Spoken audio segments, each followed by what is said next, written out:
My name's Alessandro Sparacio. I am a double hawk, a proud double hawk. I graduated in 2017 as an undergrad in the biology program, and then in 2019 as a graduate from the biology program. I currently work at Veeva Systems, and I am an associate consultant there.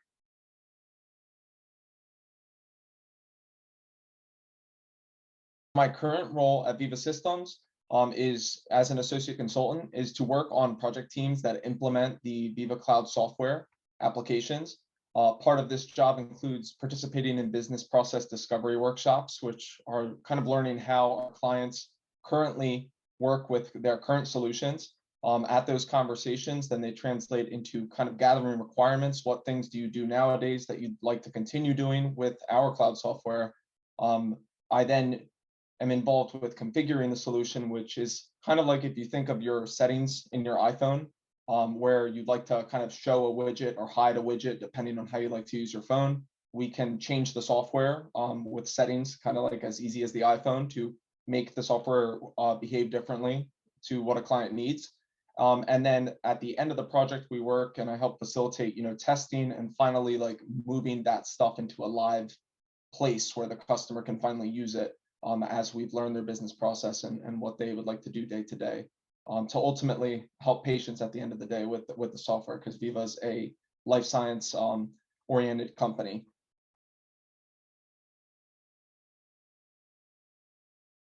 So as far as entry path to consulting, I don't think I had the traditional or typical path.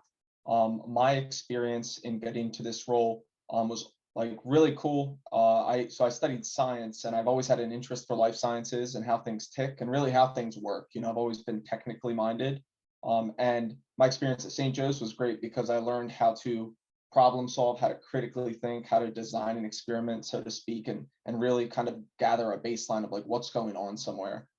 And through my roles and through working in labs, I learned that you can really apply those skills and tell an interesting and captivating story about how something is. And if you're seeing something for the first time and you get to describe it, that's pretty exciting.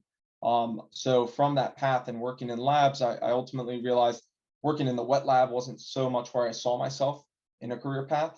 And when the COVID pandemic came around, it kind of threw the brakes on the whole world, and it threw the brakes on me to, think about where my career was going. At the time, my family was in need of some assistance at our family business. My parents are restaurateurs by trade, and they've been in the business for about 30 years. And they had an opportunity where we could use some technology to improve how we were doing things day to day at the business. And I was in between jobs and looking for a chance to grow and help and support my family. And we actually implemented hardware and software at one of their pizzerias. And it had previously been operating with just cash registers, one cash register, a couple phones. And I kind of sat there when I started working there and learning how to manage the business, and just saw for about a month of that business process discovery that I'm doing in my current role of like, where are the pain points, where are things inefficient, where is there confusion, and through that whole learning experience, I saw that I could write down what the pains were and how software and technology could help enhance that and get the pains to go away, really resolve it, make it smooth for people. And so that's how I kind of like channeled into, okay, how do I get my problem solving and critical thinking and all the things I like about being a scientist, and then also see how it can affect the business and how you can really rally a team around, streamlining things. And we put a computer system in, and I pretty much learned from, grassroots, just playing around with the computer once it was in there, how to configure and change the software there to make it work better for my team. And once we did that and we walked my users or my teammates on how to use the software, we saw like, a 30% improvement on our busiest nights for the amount of orders we could get through and the amount of people we could make happy with the food they were coming to get. And that really taught me that, okay, maybe there's something to this consulting and teaching and, advising, because my clients, so to speak, they were my family. And I told them, I think this might be the best way to go. And it was from the experience I had in playing around with it. So I think like I took the not typical path that I didn't go to school for consulting, so to speak, or business. And I didn't take much of that in the curriculum. But I do think that at St. Joe's, my ability to go into an unknown situation as a scientist and make a known or framework for myself to orient it. That critical thinking was really helpful. I think if you are looking for a typical path and you are a business student, you're like kind of ahead of the game in some way for the business process angle, and maybe making a flow chart or a diagram to say this is step 1, 2, 3, 4. That's something I've had to learn on the job in some ways, but I think it's a very powerful skill set to be able to come into a situation as a new listener and actively listen your way and build out a story.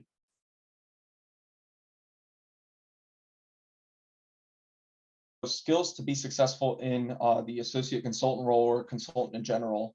So I work in software consulting, and I think that there's a line that's straddled here. So there's the soft skills line and there's the technical skills line.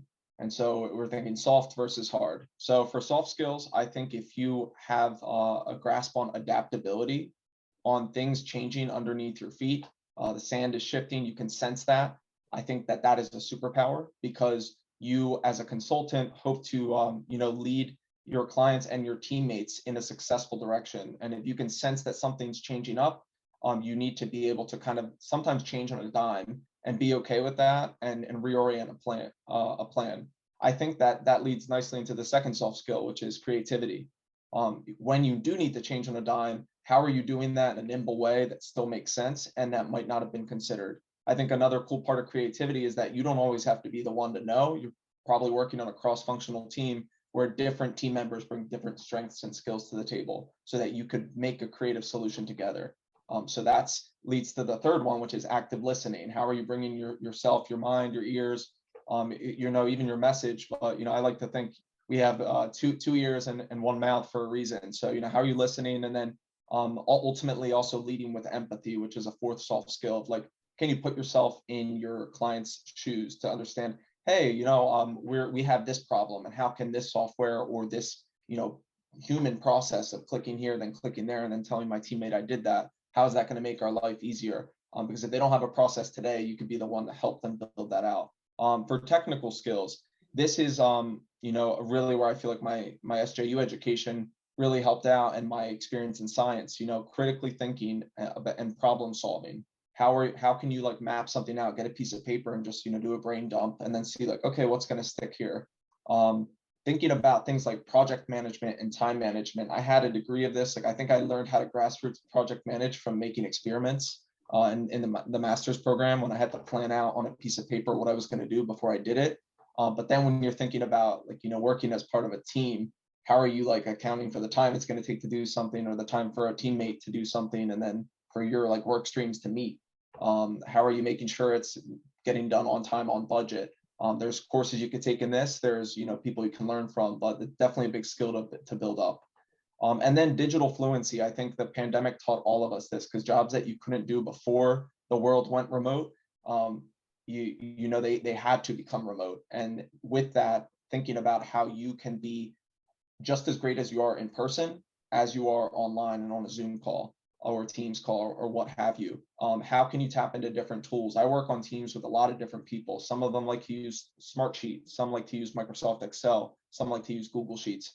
How can you just think about how you're using the tools at your disposal to be that much more dangerous? You can click yourself into a new scenario. You might have to learn a few different button presses, this, that, the other. But if you can lead a remote meeting just as well as you can lead a whiteboard meeting in person, I think that that's the superpower that we're going to see in the working world moving forward.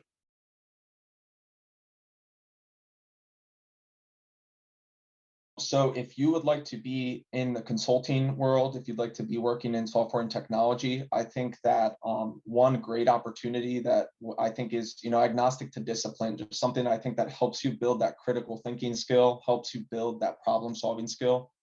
Faculty mentored research. One of the things I loved about my St. Joe's experience was Summer Scholars. That's an awesome program. I took part in it 2 summers back to back. I got to do 2 different types of projects, and I learned a whole lot about how to answer complex questions. So if you have the opportunity during, whether it's a semester, because I also took part in, as a senior in my undergrad experience, I did research with Dr. Snetzlar in the biology department. And we spent 4 months just answering a question I was curious about. That really helps get the gears turned. I would also, I'm a big fan, and I wish I had done more of this as an undergrad. Volunteering to manage or perform a project for a nonprofit or a local community outreach center. Find a cause you're passionate about. Find a group in your area that you think would really benefit from the help and your expertise, and just offer to do that project for them. If it's like a local food shelter that you participate at, or that you want to support in your community, and they're having trouble managing their supplies, maybe like run through how you can use a tool like Google Sheets, a free tool, to have the program do a lot of calculations for you, how to set up a formula, maybe how to if you're good with business process, diagram out on a PowerPoint slide with shapes, a process for the center, so that they can put it up on the wall, and when they train new people, they know what to do. Doing that not only gives back to the community, it doesn't, it not just only helps the cause you're passionate about, but it'll help you get the reps on working with other people and having a real world impact, which is really an important thing to do, and it helps bring those soft and technical skills together, so you get to see that impact. And then lastly, I would just, I echoed it with the technical skills in the last question. Become an expert in tools that can help you be better at your job. If it's like the way you take your notes, it's the way you set up your agenda, the way you plan out your week, like become an expert in your calendar. And that will pay dividends later when you go into your first professional role or your next role.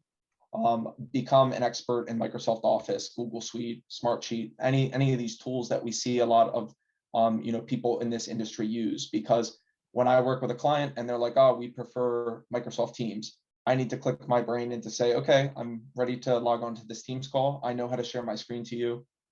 It's just little things like that, where knowing where the Zoom bar is and knowing where the Teams bar is might seem like tiny things, but it really helps you again, move the needle and be a great supportive teammate to someone.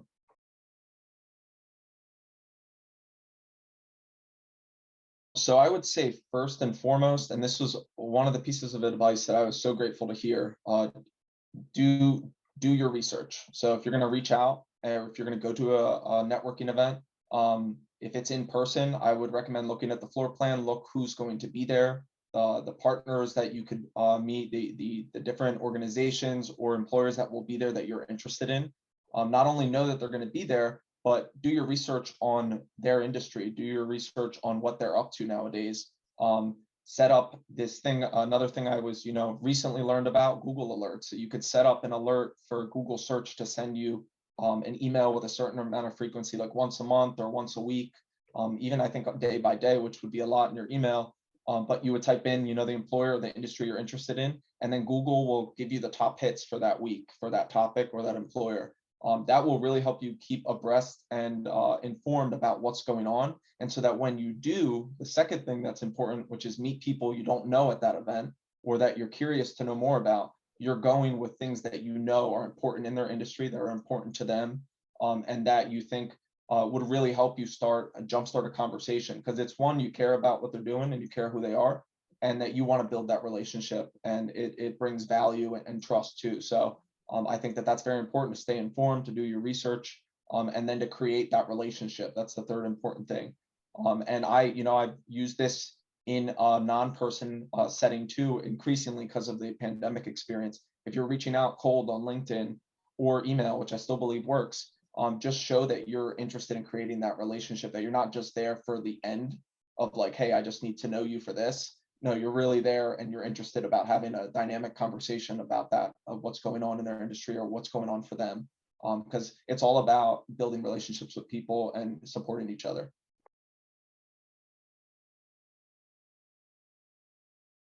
I would say a barrier that I experienced, and it was more so from, I guess my experience and my background. So my parents, they've been entrepreneurs their whole life, and they didn't have the same educational experience that I did. They afforded me the ability that I was able to go to a place like St. Joe's and experience a 4-year college experience, and that wasn't something that they knew as much, and they didn't have personal experience with.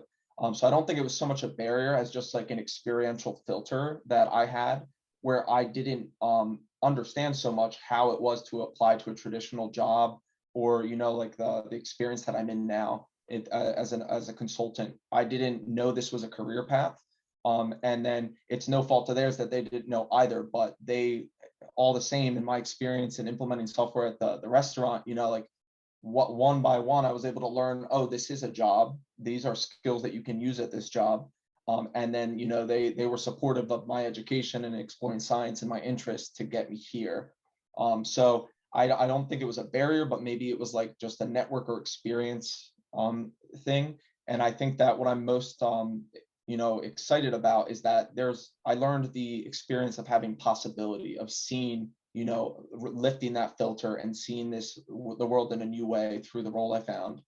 So I think that what I would leave you with, and maybe a transferable there, that something I learned about life in a way, is that you can always be open to opportunity. And sometimes when it knocks really quietly. But if you're listening for that, and you just kind of like are open to it, you never know where it would take you. And that's how I found my current role.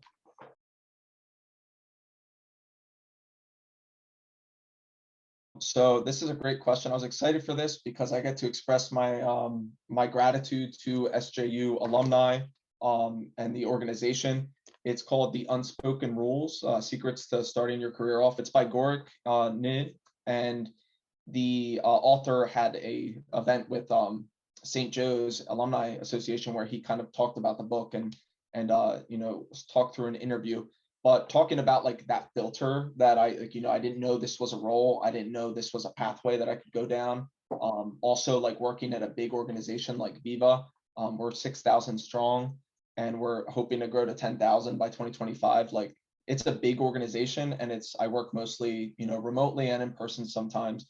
But this book kind of spells out those unspoken rules of like, if you hadn't had someone ahead of you, that like in your family that went to work at an organization like this, there's like the certain things that people just know when they get there, and you might not see the writing on the wall. And Gorik does a great job of talking about like, okay, how do you like adeptly reach out to ask for help, and like what's like the quote unquote right way to do that, and then what might be a way that you might not be aware that like you could be coming off a bit in a way that you don't anticipate. So like he really breaks it down to just a very conversational tone on like, hey, what is it like working at a big organization? What might you want to say? And he brings a consulting background and working at large organizations, and also like he worked at a student center in a career advisement center, letting people know, hey, this is like the best practice, so to speak.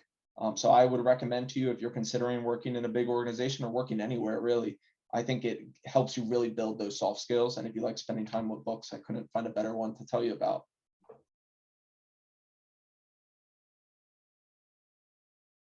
I think so this was a tough one for me to think on, but because there's a lot of different ways, but I think that when you are encountering a challenge, framing it as an opportunity. So anytime that there's a tough problem that comes your way, whether you're in a research project or you're in like a rough patch at a job, or you have tough things going on in life, but you still have to show up everywhere else, take that challenge as an opportunity and do all you can to make the best out of it. Because when you're future you and you look back, you'll recognize how that's changed you as a person. And I think that really lends itself well, because I went through that like non-traditional path that I shared with you here today, and I mapped my kind of own course in a way, and I can look back to those tough times and be like, well, yeah, like now it makes sense why I made a decision this way or that, and it ultimately helped me pave the way to where I am now. And I'm doing work where I can see impacts. I can work with engaged individuals, both at the client, like with my clients and with my teammates, and I'm seeing things happen that are really like, I'm surprising myself with how much I've learned, and also recognizing and being humbled by how much more I can learn and grow. And I think that that's the most exciting part, where one challenging thing can give one opportunity, and then you'll see multiple opportunities thereafter. And if you can chase that thread, I think that's where like I'm hoping I'll find and continue to find fulfillment in that way. And it's really been working for me. So look, in a nutshell, look for the challenges, and if you encounter them head on, you'll find opportunity there.